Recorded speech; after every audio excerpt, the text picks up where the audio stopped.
Death Angel. Sino nga ba sila? Ang kwento na ito ay tungkol sa isang bandang kilalang-kilala sa buong mundo lalo na sa mga mahilig sa thrash metal. Sisimulan natin ang pagtalakay sa kanilang Filipino heritage, ang kanilang koneksyon sa mga ibang thrash metal bands, at kung paano nila nabuo ang kanilang pangalan sa tugtugang metal.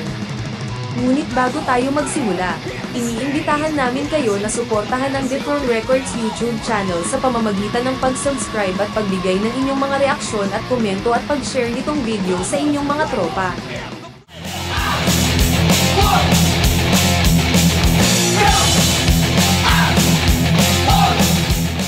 Ang Death Angel ay isang Filipino-American thrash metal band mula sa Daly City, California, na binuo ng mga magpipinsan na sina Rob Cabestany, Gus Pepa, Dennis Pepa at Andy Galion.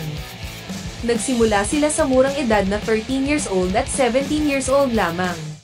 Taong 1983, ni-record nila ang una nilang demo tape na Heavy Metal Insanity.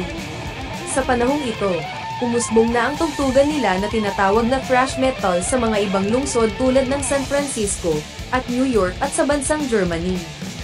Sila madalas ang opening band para sa mga tropa nilang banda tulad ng Slayer, Metallica, Megadeth, Exodus at Testament. Taong 1985, ni-record naman nila ang kanilang ikalawang demo cassette tape na Kill As One, at ito ay pinroduce ng kapwa Filipino-American na si Kirk Hammett mula sa bandang Metallica. Sa demo na ito, kasama na nila ang kanilang pangalawang pinsan na si Mark Olsigeda bilang lead vocalist.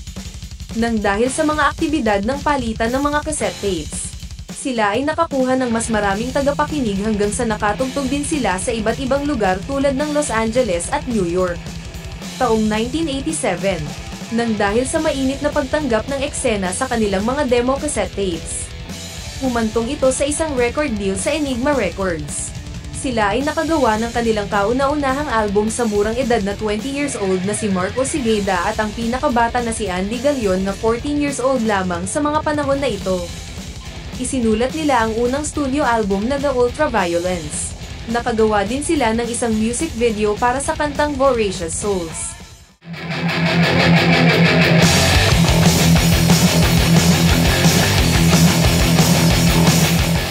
Isa sa pinakamahalagang yugto sa kasaysayan ng Death Angel ay ang Clash of the Titans.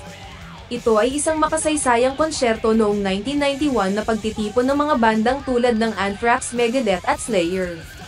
Ang Death Angel ay isa sa mga naging pangunahing bahagi ng event na ito.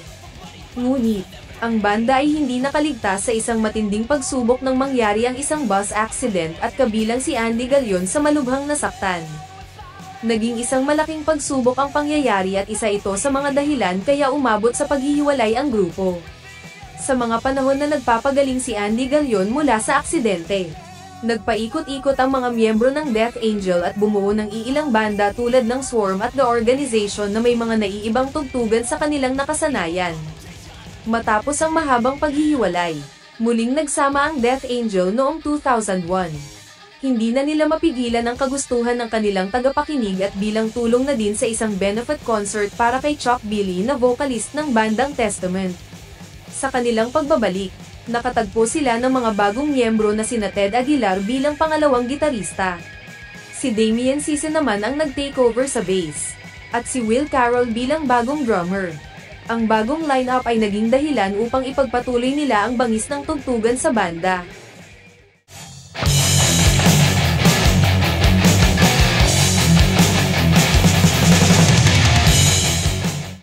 Sa kasaysayan ng Death Angel, sila ay nakagawa lahat ng 9 albums mula 1987 hanggang 2023. Narito ang kanilang mga albums at mga paborito kong kanta sa mga ito. Noong 1987, isinulat nila ang kauna-unang album na The Ultraviolence. Ang mga paboritong kanta ay ang Thrashers, Voracious Souls, Kill As One, Mistress of Pain at The Ultraviolence. Taong 1988, isinulat nila ang kanilang pangalawang album na Frolic Through the Park. Kasama dito ang mga Road Mutants, Third Floor at Board na isinama sa movie soundtrack ng pelikulang Leatherface Part 2. Taong 1990, inilabas nila ang kanilang pangatlong album na tinawag na Act 3. Ang mga paboritong kanta dito ay ang Seemingly Endless Time, The Organization, Veil of Deception, Stop, Discontinued at XTC. Taong 2004 matapos ang kanilang pagbabalik, isinulat nila ang pang-apat nilang album na The Art of Dying. Ang mga paboritong kanta ay ang Thrown to the Wolves, 5 Steps to Freedom at Thicker Than Blood. Taong 2008, isinulat nila ang pang-5 nilang album na Killing Season. Ang mga paboritong kanta ay Sonic Beatdown, Dethroned at Carnival Justice. Taong 2010, isinulat nila ang pang-6 nilang album na Relentless Retribution.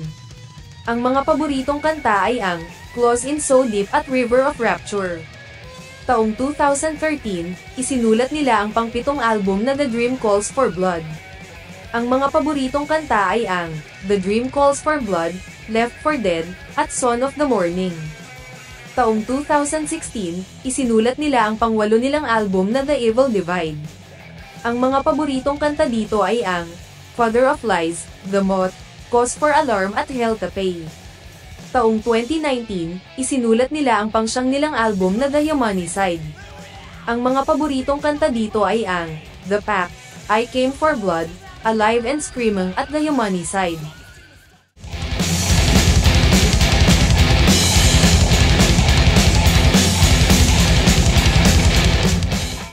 Ang Death Angel ay iilang beses na din nakatugtog dito sa Pilipinas. Ang una ay noong April 28, 2007 kasama ang bandang Testament. Ikalawa ay noong April 30, 2011 kasama naman ang bandang Anthrax. Ikatlo ay noong April 26, 2014 kasama ang bandang Creator. Pang-apat ay noong May 5, 2018 kasama ang mga bandang Behemoth at Cradle of Filth at lahat ay ginanap sa Amoranto Stadium, Quezon City. Nakailang meet and greet na din ang banda sa kanilang mga tagapakinig upang pirmahan ang kanilang mga merchandise, souvenirs at makapagpa-picture kasama nila. Ang huling tugtog nila dito ay bilang parte ng Bay Area Thrash Tour kasama ang mga bandang Exodus at Testament, na ginanap noong September 21, 2023 sa SM Skydome, Quezon City.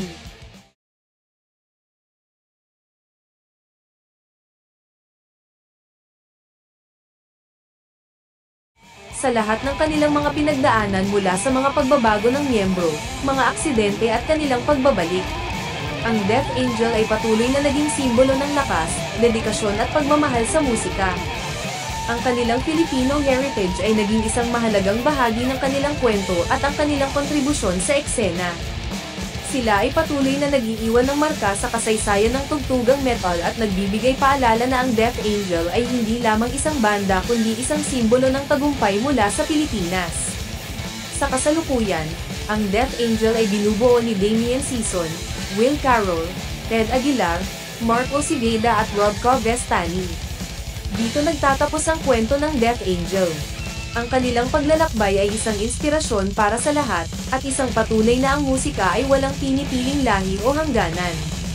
Kung may gusto kang banda na nais malaman, i-post lamang ito sa comment section sa baba at gagawin namin ang aming makakaya. Sana ay masuportahan nyo kami sa pamamagitan ng pagkalat nito sa ating mga tropa at mag-subscribe sa Dethrone Records YouTube channel. Abangan ang susunod na bandang metal.